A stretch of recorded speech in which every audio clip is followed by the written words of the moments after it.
എനിക്കൊരു സംശയം, നമുക്ക് എന്തിനാണ് ഈ മതം? നല്ലൊരു ഗവൺമെന്റ് സിസ്റ്റം ഉണ്ടെങ്കിൽ, നല്ലൊരു നിയമം ഉണ്ടെങ്കിൽ, നല്ലൊരു പോലീസ് സിസ്റ്റം ഉണ്ടെങ്കിൽ നമുക്ക് അവിടെ തെറ്റ് ചെയ്യാനുള്ള ഒരു അവസരം കിട്ടുന്നില്ലല്ലോ. അപ്പൊ നമുക്ക് നല്ലൊരു നിയമം കൊണ്ടുവന്നാൽ പോരെ? ഈ മതത്തിന്റെ ആവശ്യം ഉണ്ടോ അവിടെ? എന്തിനാണ് അപ്പോൾ ശരിക്കൊരു മതം? എന്തായാലും ഇവിടെ ഈ സ്റ്റുഡൻറ് ഉന്നയിച്ച ചോദ്യം വളരെയേറെ നല്ലൊരു ചോദ്യം തന്നെയാണ്.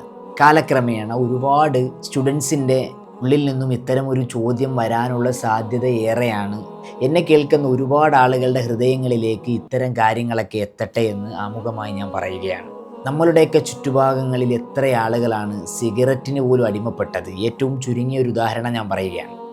സിഗരറ്റ് വാങ്ങിക്കാൻ കടയിലേക്ക് ചെല്ലുമ്പോൾ ആ സിഗരറ്റിൻ്റെ കവറിൽ ക്യാൻസർ എന്നൊരു വലിയ രോഗം ഇത് ഉപയോഗിക്കൽ കൊണ്ട് നമ്മളെ പിടിപെടും എന്നുള്ള ഒരു പരസ്യം അതിൻ്റെ അകത്ത് രേഖപ്പെടുത്തുന്നുണ്ട്. ആ പരസ്യം കാണുമ്പോൾ അതൊക്കെ താൽക്കാലികമല്ലേ എന്ന് ചിന്തിച്ച് തള്ളിക്കളഞ്ഞ് ആ സിഗരറ്റിൽ അടിമപ്പെട്ട് ജീവിക്കുന്ന ആളുകൾ നമ്മളുടെ ചുറ്റുഭാഗങ്ങളിലുണ്ട്, നിങ്ങൾക്കറിയാമല്ലോ.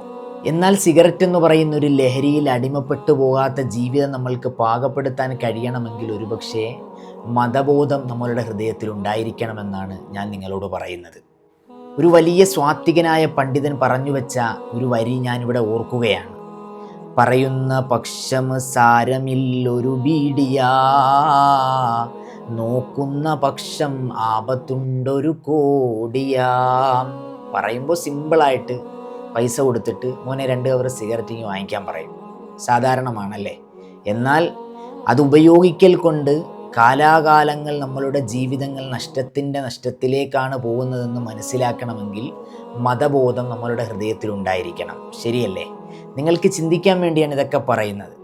അതുപോലെ തന്നെ മുസ്ലിം മതവിശ്വാസികളെ സംബന്ധിച്ചിടത്തോളം ജുമാ നമസ്കാരത്തിന് വേണ്ടി പള്ളിയിലേക്ക് പോകുമ്പോൾ പുതിയൊരു ചെരുപ്പ് വാങ്ങിച്ചുകൊണ്ട് വരുന്നവന് അത് ഉപയോഗിച്ച് പള്ളിയിൽ പോകാൻ ഭയക്കുന്നൊരു കാലഘട്ടം. ഇവിടെ ഇത് പറയൽ കൊണ്ട് മുസ്ലിം മതവിശ്വാസികളുടെ ഹൃദയം വളരെ മലീനസമാണെന്നല്ല പറഞ്ഞു വരുന്നത്.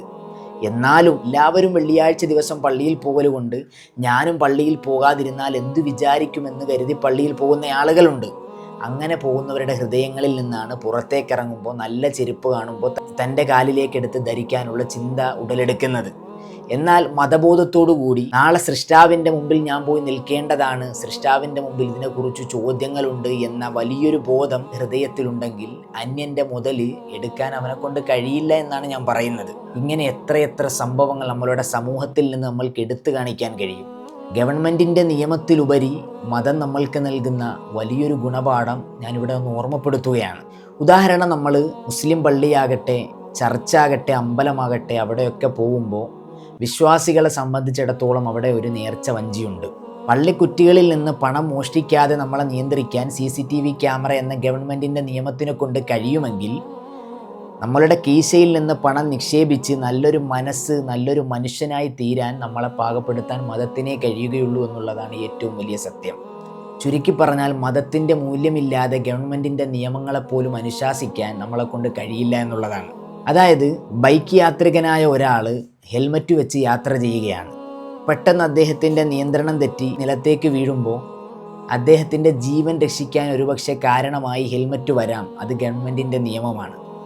എന്നാൽ വളരെ ശ്രദ്ധയോടുകൂടി എല്ലാ നിയമങ്ങളും പാലിച്ചു പോകുമ്പോഴും കൃത്യമായ രീതിയിൽ അവനെ എത്തേണ്ടടുത്ത് എത്തിക്കാനുള്ള വലിയൊരു സംരക്ഷണമായി മാറുന്നത് സൃഷ്ടാവാണ്. ആ സൃഷ്ടാവിൻ്റെ പിന്നിലൂടെ അവൻ ചെല്ലാനുള്ള കാരണം മതബോധമാണ്. ഇങ്ങനെ തുടങ്ങി ഒരുപാട് ഉദാഹരണങ്ങളിലൂടെ മതത്തിൻ്റെ മൂല്യത്തിനെ ഗവൺമെൻറ്റിൻ്റെ നിയമത്തിനോട് ചേർത്ത് വെച്ച് നമ്മൾക്ക് മനസ്സിലാക്കാനും പരിചയപ്പെടുത്താനും കഴിയും. ഇനി നിങ്ങൾക്ക് ചിന്തിക്കാം. ഇൻഷാ അല്ലാഹ് വീണ്ടും കാണാം.